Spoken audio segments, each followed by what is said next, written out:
Chicago voters will head to the polls again in April to choose between two candidates who advanced to a runoff in Tuesday's primary for mayor. The two contenders are former Chicago Public Schools Chief Paul Vallas and our next guest, Cook County Commissioner Brandon Johnson, who joins us now. Thank you very much for joining us this morning. This is historic in so many ways, given that there is this runoff happening right now. So tell us why you chose to run and why you should be the next mayor of Chicago. Well, thanks for having me and good morning. You know, it's just a fascinating time in the city of Chicago, very exciting. We're going to make history. I'll be the first public school teacher ever elected to become mayor of the city of Chicago, and started teaching middle school well over 15 years ago in the city of Chicago. In Cabrini Green, USA. People around the world are familiar with Cabrini Green, and this is a very dynamic community, but it really captures the essence of the city of Chicago, because my students woke up every single morning and they could see one of the wealthiest neighborhoods in the entire country, or one of the wealthiest city neighborhoods in the entire country, downtown from their back windows. But out of their front windows, they had bulldozers staring them down, preparing to destroy their public housing. And of course, they would come into my classroom where I taught social studies, and like many families in the city of Chicago and around the country, chasing down this economy that's behind them while everything in front of them is crumbling. And that tale of two cities, we're going to disrupt that and usher in a better, stronger, safer Chicago. One story, one Chicago. And that's what I'm excited about.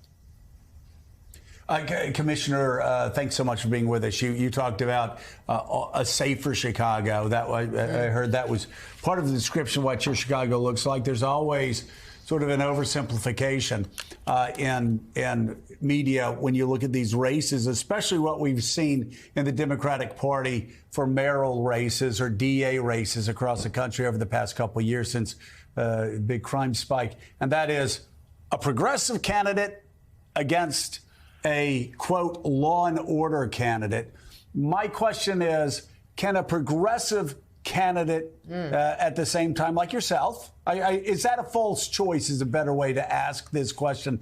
Is that a false choice? Can't progressive candidates also be candidates who are tough on crime?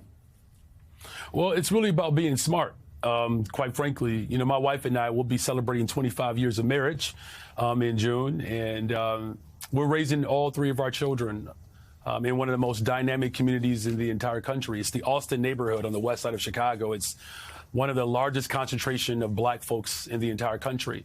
We love the west side. We love the Austin neighborhood, but it has been a community that has been disinvested in the course of several decades now. And because of that, we have seen unprecedented levels of violence. You know, I've had to change one of the windows from one of the bullets that have come through our home. And so this is something that we don't just see on the news. We experience it every single day. And so that's why I'm very much committed to doing what works. You know, right now we know this, about 37% of the 911 calls that come through in Chicago are mental health crises, right? And so we're putting police officers in a space where they are not qualified to address. You know, we're forcing police officers to behave as social workers. That's irresponsible. And so that's why, you know, we're committed to making sure that we have EMT and crisis interventionists and social workers and therapists that can show up to address the mental health crises. And on the west side of Chicago, we saw the most gruesome act when one of the students who came home from college was having a mental health crisis. His neighbor came to his defense, and they both ended up dead. And so we're going to shift that in the city of Chicago. We're going to make sure that police officers can focus on the more serious violent crimes, in which 40% of those violent crimes actually take place in 6% of the entire city, right? And so by making sure that we are responding not just in an equitable way, but we're doing it in a strategic way, that's how we begin to move towards a better, stronger, safer Chicago. And that's what I'm committed to doing. Let me, maybe you can help us out, since you've been studying this issue, you've been living this issue. We, of course, heard that Mayor Lightfoot lost because of crime. And a couple of numbers here. Total crime's up 41% since last year in Chicago, up 45% since 2020. And then you look at robberies, up 14%. Burglaries up 14%, thefts up 56%, car thefts up 102%. As the nation, especially mayors and DAs, try to grapple with the rise in crime over the past couple of years overall, what do you see as the best, or actually, what do you see as the cause of that? And then what needs to be done for policing? Does there need to be more of a focus in, like you said, that 6% area, more of a targeted focus where most of those murders take place so you can protect the citizens in those neighborhoods? What's the answer to this? Yeah, well, look, it has to be reflective of a more holistic approach, right? And so, as you mentioned, the type of violence that we're seeing across the country is really the direct result of disinvestment. There was a scripture that was referenced earlier, and I appreciate Reverend Al for bringing it up. So my scripture today is, where your heart is, your treasure will be also. And because of disinvestment, we have not done what safe American cities do across the country. They all have one thing in common. They invest in people.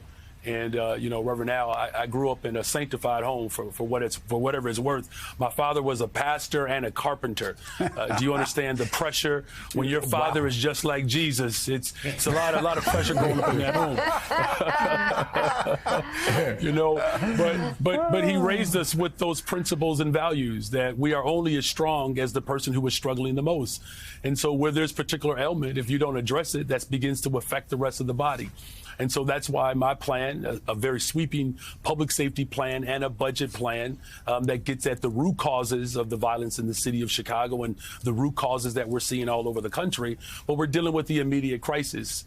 Part of our public safety plan, we're going to promote 200 more detectives from within the rank and file so that they can begin to solve the violence that takes place in the city of Chicago.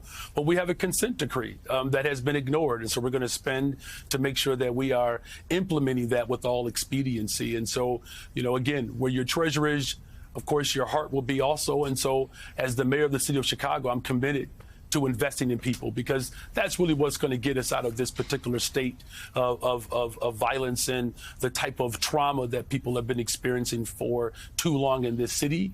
But really, it's been a national problem, and I'm prepared to address it head on, because I have the lived experience of people across this country, and especially here in Chicago, that the best investment we can make, of course, is in our young people. And I mentioned earlier, I've been a middle school teacher, which, by the way, because I did not become a pastor, I became a middle school teacher. If you know anything about 12 and 13 and 14-year-olds, Reverend Al, I definitely get to go to heaven no matter what. So, and now those same students, I have to go back to them and ask for their vote. So it's amazing how the world shifts. But there's a direct correlation between youth employment and violence reduction. And so I'm committed to hiring young people, not just for summer positions, but year round. We do these things, we can actually create a safer, stronger, better Chicago. Yeah, boy, I'll tell you what, Rev, he was in fact raised in a sanctified home. Where your treasure is, there too will be your heart. Quoting Jesus in the Sermon on the Mount. Sign him up. He signed him up, and his dad and I both preach about a carpenter, so I know something about sanctified churches and carpenters. But let me ask you this, Commissioner. The overall focus of crime, and the polls say that one of the reasons that the incumbent lost was the crime. Is something that we've had to wrestle with around the country. I even had an apartment across the street from Reverend Hatch's church for a while, dealing with crime in Chicago, traveling back and forth. So I know what you're talking about and the neighborhood you come from. But there's been those in the progressives or left of center that you and I have been identified with that say defund the police, and I say define the police. How will you define policing in Chicago if you're mayor? The police chief resigned yesterday. Who will help you define that? Have you thought about who you would choose as a police chief, or the type of person you would have as a police chief? Yeah, that's a good question. It's really about the type. My father, who turned 80 years old just this past month in the middle of my election, which I told him how selfish that was of him to have a birthday in the middle of one of the greatest moments in the history of the city of Chicago. But one of the things that he was very clear about, raising all 10 of us, by the way, Reverend Al, in a home with one bathroom. So we should share stories later about learning how to negotiate, particularly with sisters, but he always said that, listen, whatever you do, you have to be collaborative, competent, and make sure you demonstrate compassion. And that's what I'm looking for in the next superintendent. And that's what I'm going to be looking for my entire administration. Can you work with people?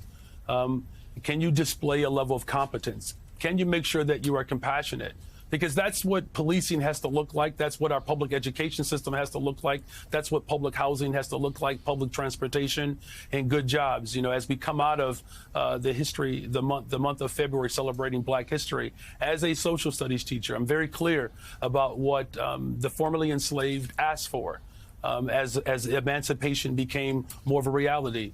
Good jobs, good schools, health care, transportation, and housing. Now, we can talk about environment and access to food, right? But we have not moved too far away from these demands. And so that's why having someone who's collaborative, compassionate, someone who's competent, someone who is tethered to the community, someone who actually wants to serve. And that's what the city of Chicago deserves, and that's what I'm going to bring as the next mayor of the city of Chicago. And by the way, Reverend Al, I would have become a pastor, but those are non-union positions. So if you can start the Chicago Preachers Union, then I would consider, redefining my professional career. Now you're going into meddling now. You're supposed to be mayor, not meddling in our business now. Exactly. And let me tell you something. I've yet to see a board of deacons that would allow a unionized preacher, because deacons, at least in the churches that I went to growing up, they don't believe in tenure. So, but I'll tell you what. Thank you so much for being with us. And the Rev and I'll tell you. We've known growing up, and I know you have too, it's tough enough being a preacher's kid, but to be a preacher and carpenter's kid at the same time, man, that is tough. Thank you so much for being with us, and good luck. Hope to see you soon. Hey, thank you so much. And come visit us in Chicago again. And, of course, Reverend Al, the west side of Chicago, that's where Reverend Martin Luther King Jr. stayed. So that's right. We'd love to see you again. Thank you all again. Thank you so much. And tomorrow morning, Joe's going to be talking to his opponent in that April 4th runoff, Paul Vallas. And coming up